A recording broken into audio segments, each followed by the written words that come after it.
1961, the FIA granted Watkins Glen the right to host the United States Formula One Grand Prix if the event could be organized in just 6 weeks.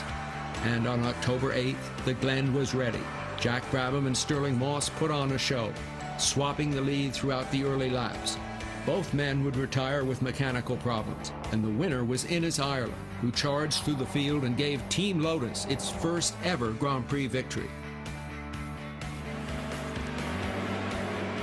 Formula One raced for 2 decades at Watkins Glen, and a lot about this Finger Lakes region of New York went into history, including the Glen Motor Inn, where most of the drivers stayed, still run by the Francisi family.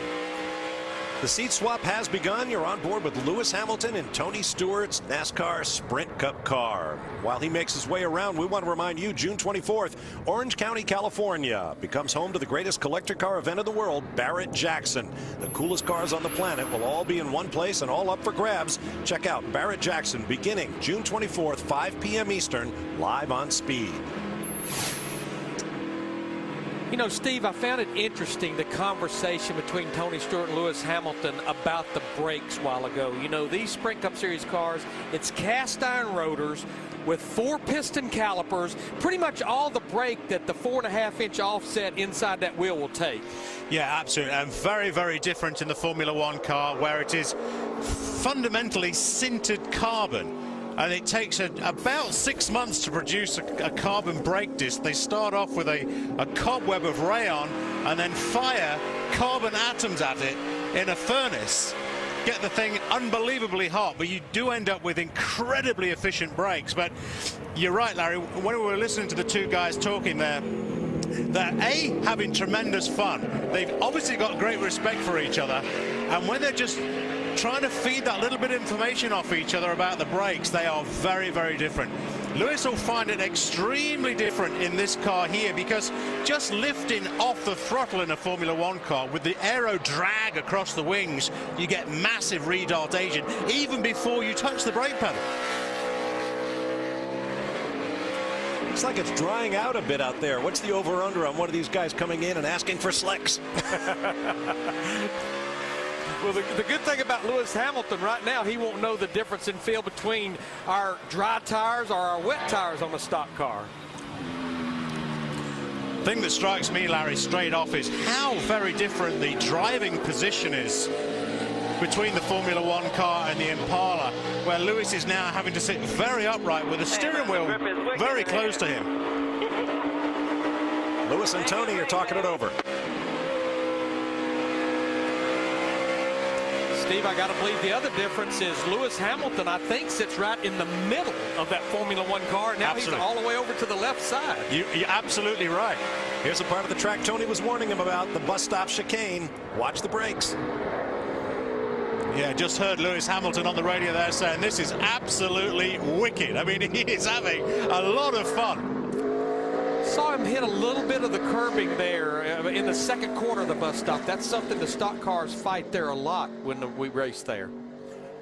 I mentioned earlier that I'd ridden in a stock car around Mazda Raceway Laguna Seca with Kyle Petty, and the other thing I realized about these cars, Larry Mack, is that they road race pretty well, and you can use a lot of curbs with the stock car. Well, they really do, and these drivers like Tony Stewart, they'll use the curbing a lot of times to make the car turn.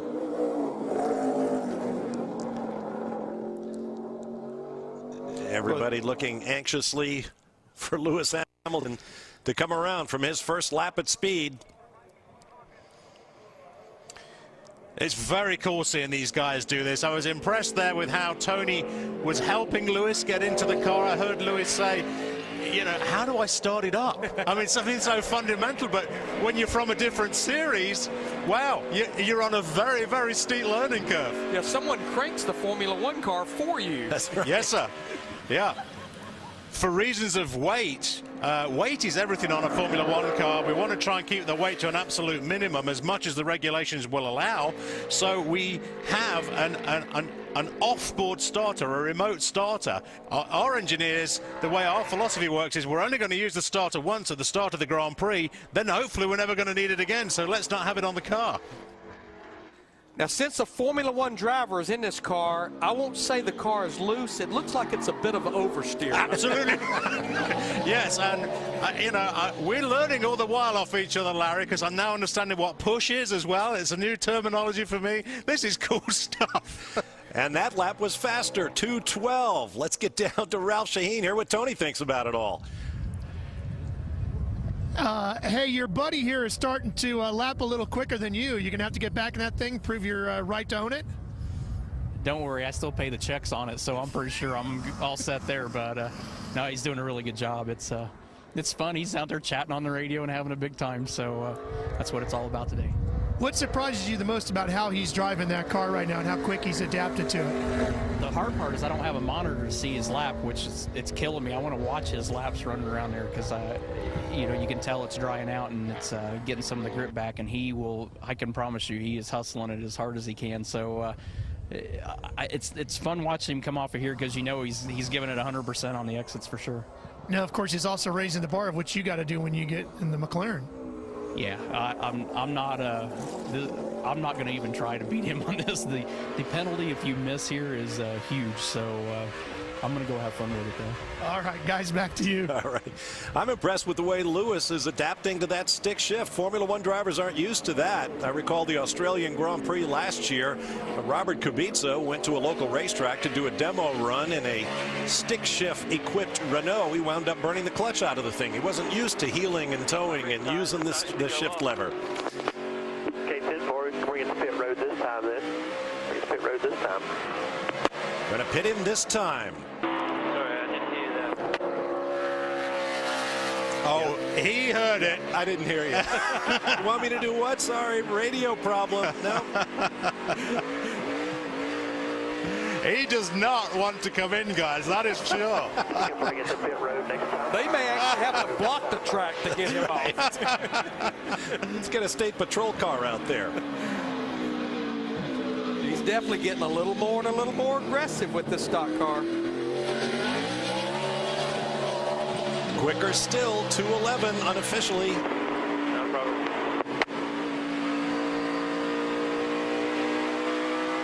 Now this is the area that Tony was telling him when it's dry and you've got good conditions. On fresh tires, you can run wide open through here, even with the Sprint Cup Series car. Now, the weather has improved an awful lot from when Tony Stewart was out doing those demo laps at the start. And Lewis Hamilton is taking advantage of this now because you can see the dry line is starting to form.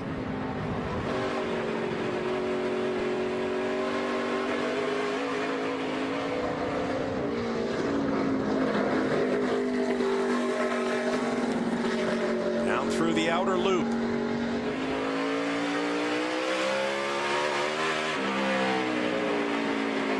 Comes the chute down into the boot. Bob, you may have said this earlier. For a man that has never had a roof over his head, I'm pretty impressed. I believe that's true. I don't think Lewis has ever driven what they would call a tin top back in jolly old. Yeah, it looks like he's off it a little bit. Giving the fans a little show. And why not? It's all in fun and a great experience for all of us. We'll take a break in just a minute and be back. It'll be time for Smoke to talk with Hamilton and then maybe get a little revenge by hopping into that McLaren Grand Prix car. Stay with us. Sound of 800 plus horsepower revving to 18,000 RPM, and nobody's happier about it than the guy in that Formula One McLaren. Two-time NASCAR Sprint Cup champion Tony Stewart living the dream. Doesn't look like he's going to feel it out. Looks like he's going straight to speed. Yeah, he was in 7th gear at the top of the S's.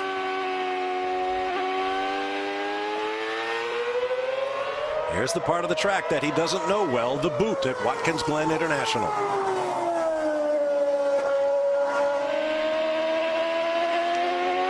You know, we talked at the top of the show. Tony has a lot of open wheel experience. In fact, he won the Izod IndyCar Series Championship in 1997, but there were no road courses on the schedule then. That's right. And of course, all of his dirt track experience, including multiple USAC championships, were on oval tracks. You'll see here, right in the middle of the screen, the transmission number, which ratio is in. 7-speed box, And as we were talking about earlier on, Larry, in the McLaren, Tony will be changing up with his right hand and down with his left hand. You can sometimes just see the driver's hands just playing with the pedal at the back. Lewis Hamilton looking on from the pit wall. And Tony's dad, Nelson. Yeah. Hangs out a lot with Tony these days. So, 4th gear, 5th gear. The lights at the top of the dash you see flashing across the top are upshift lights to give the driver an idea of exactly when to change gear. Because these things rev so high, as we were saying before, there's very, very little lag. The things pick up revs incredibly quickly. So the drivers like to have a visual cue as well as when to snatch that next gear. Steve, I would say as low as these things are to the ground, we talked about in the stock car, the NASCAR car, using the curbing. Yes. I'd say you want to stay off that curbing for these things, don't you? Well, you know, certain tracks you have to use the curbing, Larry, and you have to have the car set up to do that, to be a little bit more compliant over some of the curbs. But the big difference between you guys and us when we're setting the car up is we have that flat bottom with the wooden plank, a composite board underneath the car for legality reasons. And if the drivers get too much curb, and there's so little suspension movement that it's very easy to turn the thing into a surfboard.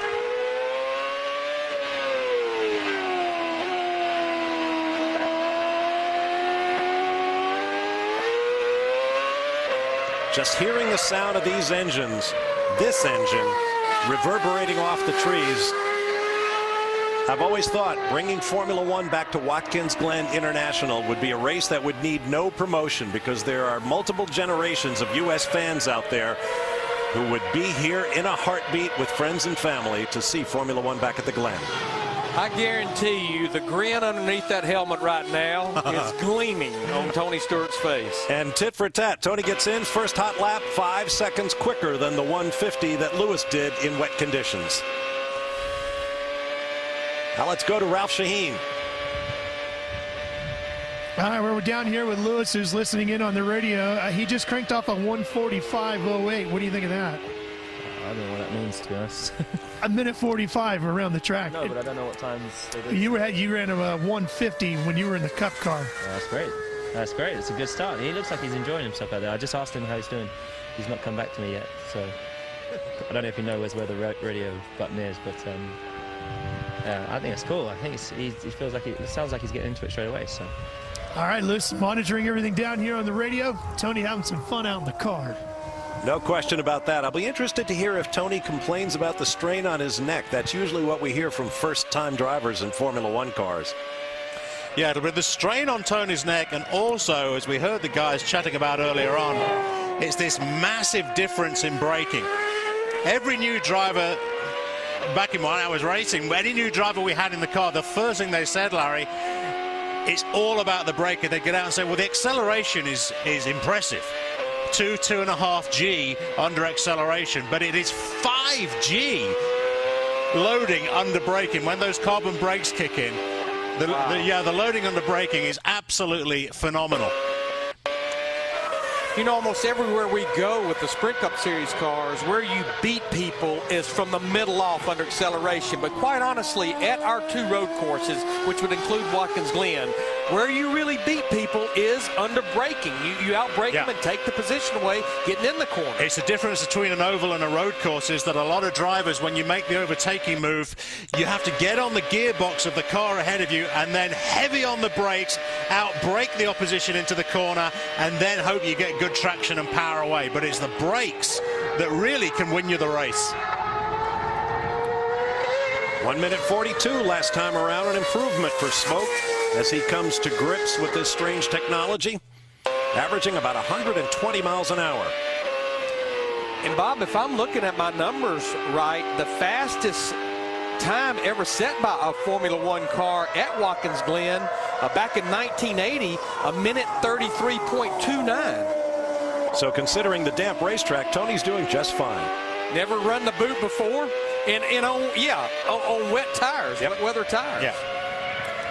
Now, this is a 3-year-old car, and the march of technology in Formula One is such that there's a lot this car doesn't have. Doesn't have the kinetic energy recovery system or KERS that traps braking energy and gives the driver a power boost, or the drag reduction system, the opening element of the rear wing. He has a lot more wing on this car than current cars do, but no blown diffuser, no blown rear wing, the controversial F-ducts from last year. If you look closely at the bridge wing that Bob was talking about earlier on, when these guys get up to speed going down the straight, the little wing that's going over the top of the nose, you'll see it start to depress. That's the aerodynamic loading we were talking about earlier on, about the 4,000 pounds. Keep your eye on this little winglet here. Up to speed, and you'll start to see it drop towards the center of the nose as the aero load pushes the car into the track. And there's so many things that a driver can adjust from the cockpit, where on a stock car, Steve, the only thing you can adjust aside from your driving style is the brake bias, front and rear. No, I was going to ask you that earlier on, Larry. There's no suspension adjustments or anything your guys can do? Now, we are allowed in Formula One to adjust the differentials electronically, hydraulically controlled differentials, so we can alter the loading through the differential from a cockpit control. Previous years, I mean, back in the mid-90s, 93, we used to be able to adjust the suspension as well through hydraulics, but very limited controls on a Formula One car now. We could do a lot more, but the rule makers won't allow us to do it. You know who's going to really suffer from this run that Tony Stewart's making in this Formula One car? Tell me. Darian Grubb is Sprint Cup Series crew chief, and we go back to Watkins Glen with a stock car in 2 months. Car feels like it's not in the racetrack. It's not stuck. Yeah, I imagine both of these drivers are going to go back to their respective series, and they'll draw a crowd of their colleagues asking, what was it like? Expect Tony to pit this lap. Now, will he attempt a burnout in this Formula One car? Your guess is as good as mine. And maybe better. Box this lap, Tony. Box this lap. I guess Tony's decided discretion is the better part of valor, or maybe he's just coming in for a new set of tires. That's what I'd like to see. We'll be back in a moment. All right, ladies and gentlemen. Now we've seen all the action out on track, I think it's time to get the drivers up here. So we have Lewis and Tony to come and take a few questions and explain just whether that was as much fun as it looked. Lewis doesn't want to take his eyes off the television. Nice shifting technique, Lewis. You've not shifted for a long time. Almost 3 days.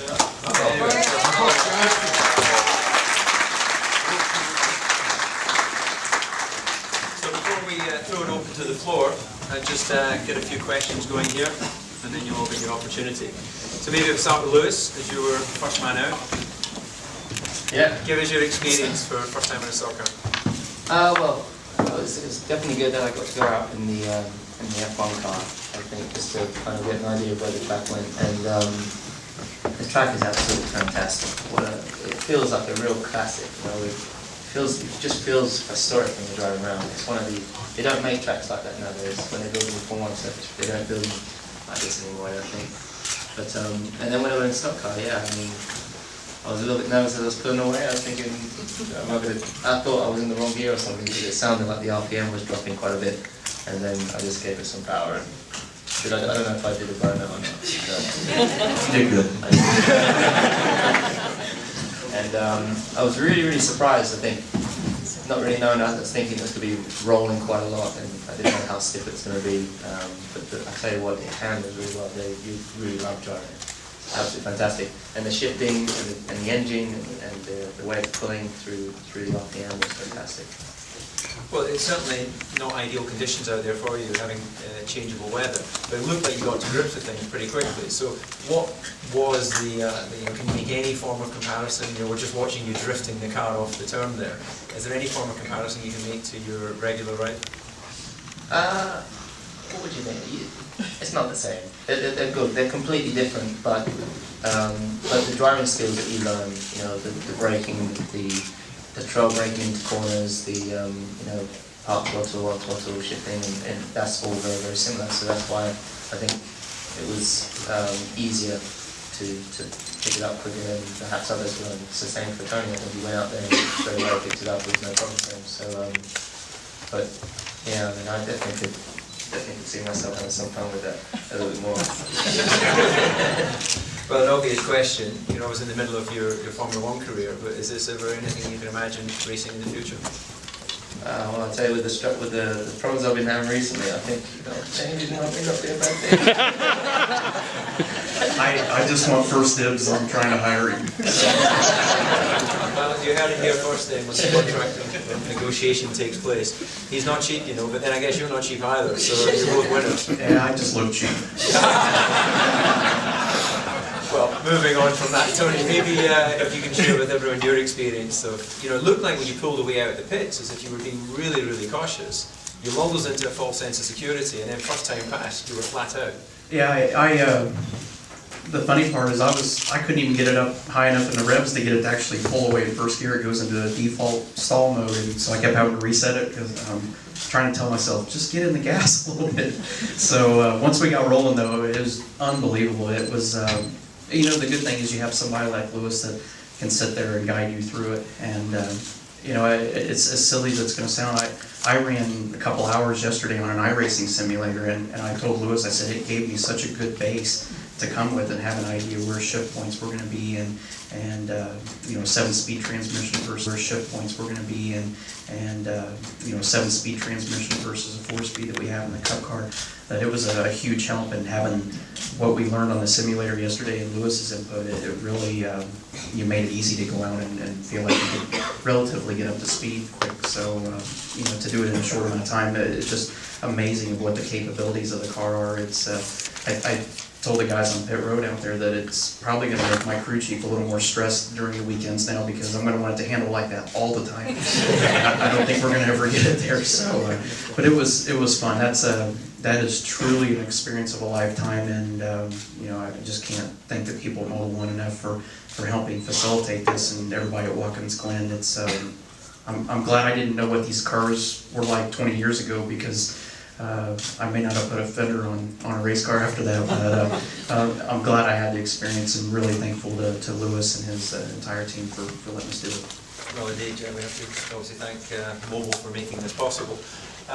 Maybe you could just explain a little bit, not ideal conditions, but nonetheless, what is the sort of single standout thing that really impresses you with a Grand Prix car in comparison to a NASCAR? I think the biggest thing, and I have a background with IndyCar racing, so I'm somewhat familiar with downforce, but not this level of downforce, and I never drove them on a road course. But I think the thing that probably stood out the most was just how incredibly efficient and good the brakes are, and how far you can go. I never got to full potential of what the car was capable of doing in a braking zone, but it's just amazing how far you can charge the corner, and it's easy to see why it's hard for these guys to overtake, because it's not a long distance from the time you get out of the throttle and on the brakes to where you're changing direction. So it gives you a much greater appreciation for how hard it is for these guys to overtake each other, and what that car's actually capable of. I mean, it's just incredible, the technology behind it.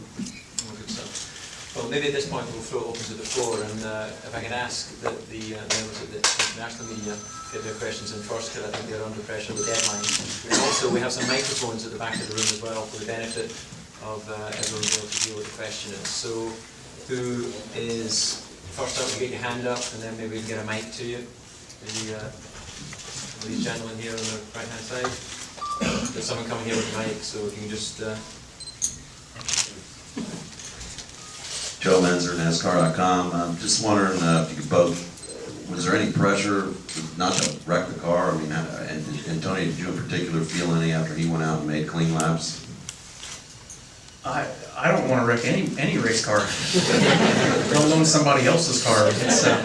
I don't feel near as guilty about it nowadays when I'm paying the bills on it. If I crash it, I don't have to be responsible to too many people. But knowing that this was the car that Lewis won the World Championship with, that didn't really put a lot of pressure on, as much as just you want to enjoy the experience. It's you as a competitor, you want to go out and you want to find a limit, but at the same time you realize that if you make a mistake, the penalty for that mistake is probably going to be pretty large here. So you may back it off a little bit just to enjoy the experience more. But there was never any pressure from our side. You know, we told him this wasn't a car that if he crashed it, don't sweat it, just have fun in it. So, and they were very much the same way. They didn't tell me not to worry about it, but at the same time, they never said, please don't crash our race car today. Maybe the gentleman right at the back of the room there. You're going to make. Woody King with MRN. For Tony, what did you think of the long course? And for Lewis, what did you think of the weight of the stock car? Well, the weight, I was trying to calculate the weight before, because you do everything in pounds here, we do it in kilos, and it's I think I'll measure it, I think it's 3 times the weight of a Formula 1 car. But it actually doesn't feel that heavy. I think the brakes were surprisingly very, very good. Tony was telling me where they usually brake in the drive, and I don't think I was braking too far away from it with the damp conditions. I was braking early thinking, you know, this car's not going to stop. In actual fact, I could brake quite a lot later. So, you know, and whilst on the TV it looks like I'm drifting all the time, I didn't feel like I was always drifting in the car. I felt it had quite a stable rear end, so I was able to pick up the power, and the grip was quite cool, quite good through all the corners. I enjoyed the long course. That's you know, I'd never been around it till today, and I told Brett Bodine when we got out of the car after our setup runs that I would really, I would like the opportunity to see us have a shot at running the long course. I think it would create more passing opportunities for sure, and like Lewis said, it's just such a historic racetrack, and there are some really cool corners down there that we don't get a shot to run on a Cup weekend. Tony, Tom Jensen from Speed.com. On a scale of 1 to 100, how much were you on it? Were you at like 75% of the car's limit, 95% of the car's limit? And if you were going to do this full time, how long would it take you to get to the point where you were fully up to speed on it? Well, the first thing I'd have to do is lose about 25 pounds right off the bat. I would actually have to go and work out in a gym again.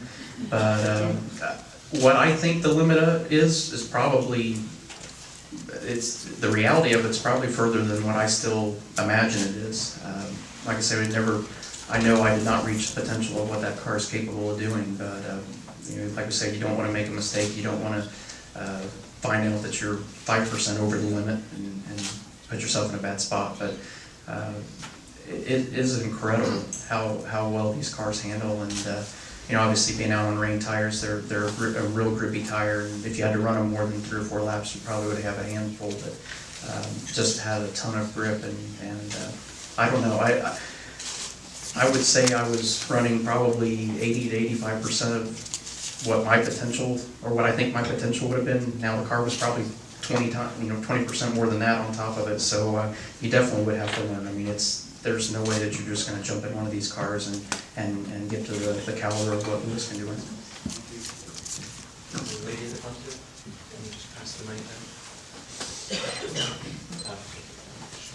Clamping Lang, Sirius XM NASCAR Radio. What really stood out is the pure joy of both of you, Lewis taking pictures and the engineers showing off their cars. And I wonder, now that you've come back in, if you, as you watch each other race, now that you've been in the cars, have questions for each other in retrospect after having gone out on the cars, or a reflection or a question of the other driver. Yeah, I guarantee you it's going to take a couple days for all of what just happened in a short amount of time to all sink in, and it's going to create a lot of questions of, so how do you do this? You know, this is what I felt, but I know I need to do it different, so how do you do it different? So I'm sure I'm going to start wearing his email out and have questions about what to do and how we should have done it different. And you know, the cool thing is maybe I can talk him into showing me the telemetry and seeing, or comparing our laps and seeing how much was actually different. And I think that's an advantage that we'll both have, and being able to go back and look at the telemetry and see how we really did things different. What about you, Lewis? I just feel like a kid today. It's just good to be able to be a kid again. You know, it's like when I used to go go-karting, we used to have so much fun. And whilst driving a Formula 1 car is very fun, it's, you know, the competitive side of it's so serious. As where today, I just was able to I think after even also such a tough weekend, I was already still also feeling. Never been on a dirt track, he'd never driven that type of race car, and to watch him adapt to that type of car so quickly, it shows that there's great race car drivers around the world. It's just a matter of where do they want to be and do they have opportunities? In seeing Nelson get to run in the truck series now, there are opportunities out there, and guys like Juan and Nelson being able to have the success that they're having will create more opportunities for other foreign drivers to come in the series. And you know, the great thing is that our sport's evolved so much over the last 15, 20 years that, you know, it used to be a regional sport in the States, now it's nationwide and worldwide, and now you're seeing more worldwide class drivers come into the sport too. So I think NASCAR welcomes everybody with open arms. I think, well, firstly to your question, I mean, I grew up a huge fan of Ayrton's, so even from the very, very first time I started watching Formula 1 and seeing his style, the way he approached things and the things that he went through, I would it definitely does seem that I have experienced similar situations to him, but I think I watched a lot of the video. I had so many videos of his that I used to watch, and I used to literally study it when I get home from school. Straight away put that on, and I just see how he approached things, how he drove.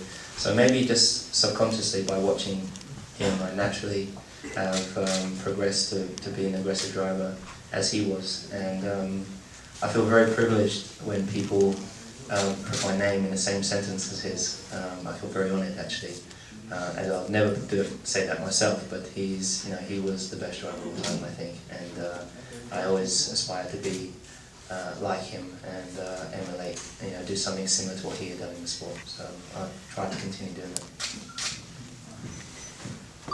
Question to both of you. You were speaking, Lewis, about the seriousness of Formula 1. Do you think NASCAR could bring something in Formula 1 to make it more fun and more popular?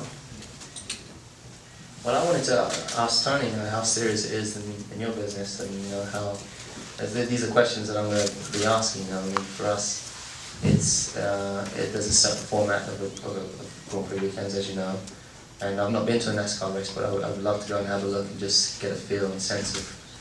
But I'm sure around the world there's things that we can all learn from each other, and I'm certain there's things in NASCAR that we have in Formula 1 that they could learn from us, and vice versa. But I'm pretty sure that the guys at the top who are running both sports have looked into that already. So. Yeah, it seems like it doesn't matter what form of racing you're involved in. When you're at the top level of it, it's very competitive, and it's that way on a Cup weekend. You can tell by watching the coverage on TV that the Formula 1 weekends are stressful, the IndyCar weekends are stressful. No matter what division of racing you're in, when you're at that top level of each division, it is very competitive. It's very serious. They don't pay us a lot of money to come have fun. They pay us to come in and work and do a good job and compete and try to do the best we can. So anytime that you're giving 100% at anything, it doesn't mean you still can't have fun, but it's a lot of work, and it's a lot of pressure and stress, and that's what makes it so gratifying when you have a good weekend and you are successful. Quick one to Paul Kaminsky from CBS News for Lewis and Tony. Lewis, yours first. Did you ever think when you got into a Formula 1 car you would be driving on a circuit like Watkins Glen, where a lot of the history of the sport has been made?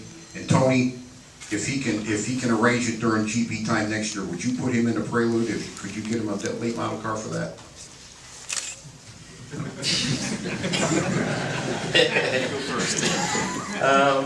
No, that's what I was saying. I think firstly, I only ever dreamed of being in a Formula 1 racing driver. So I feel, I'm one of the very fortunate few that get to do such great events, especially like this. These are the perks of the job when you get to come. So we're very grateful for Mobil for bringing us down here. But I never in a million years thought I'd get to have a chance driving one of the NASCARs.